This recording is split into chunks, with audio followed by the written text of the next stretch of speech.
Now, Sri Lankan Prime Minister Ranil Wickremesinghe has said that he will be resigning amid the political and economic crisis in Sri Lanka. Angry Sri Lankan protesters stormed into the president's official residence in Colombo earlier today.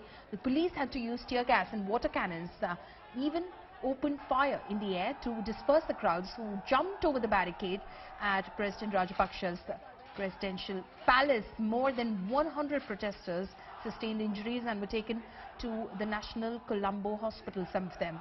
As the economic crisis worsens in Sri Lanka, President Gotabaya Rajapaksa fled from his residence.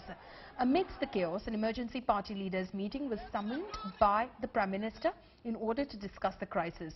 President Gotabaya Rajapaksa has reportedly said that he will respect the decision that is taken at the party leaders' meeting. Meanwhile, all Sri Lankan schools are closed till July 15, also 4 state universities. My colleague Geeta Mohan is now joining me live. She's a foreign affairs editor.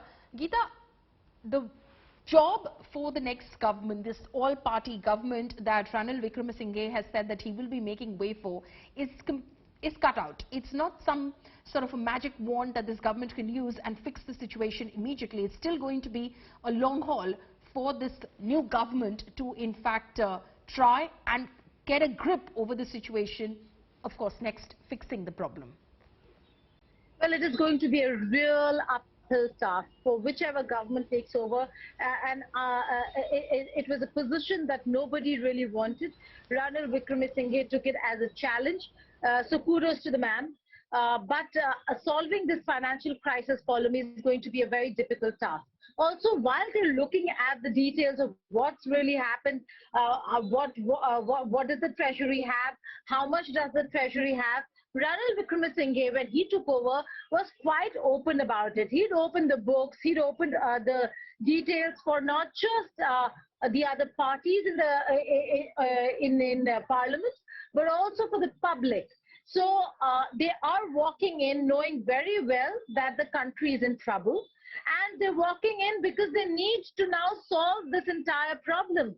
The issue is that, Polemy, a country that was highly dependent on did not have tourism for 3 years, and that would have taken a toll. 70 to 80% of their revenues came from tourism.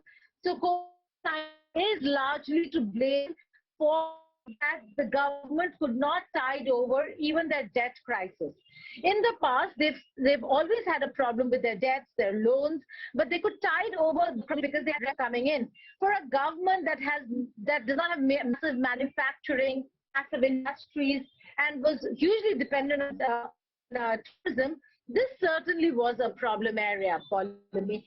And now they will have to figure out how to fix that particular sector, because start yet again in Sri Lanka, revenues is going to be a problem. Until that happens, these governments will continue struggling. Apart from, they're not looking at large institutions, although they are, but most of the large institutions are not looking at Sri Lanka right now. There are no loans to give out, or international organizations looking to come to Sri Lanka's rescue. So they're looking at bilateral arrangements. They've looked at a bilateral arrangement with India. India did come to Sri Lanka's rescue, did send a lot of financial aid, but right now at this juncture, if you do not have fuel, you cannot run the country. So they are in talks with Russia. They've urged Russia. Moscow is yet to respond, and the other countries are still looking at Sri Lanka. But you see, the larger perspective, Sri Lanka is a very important, geostrategically, very important island nation in the Indian Ocean.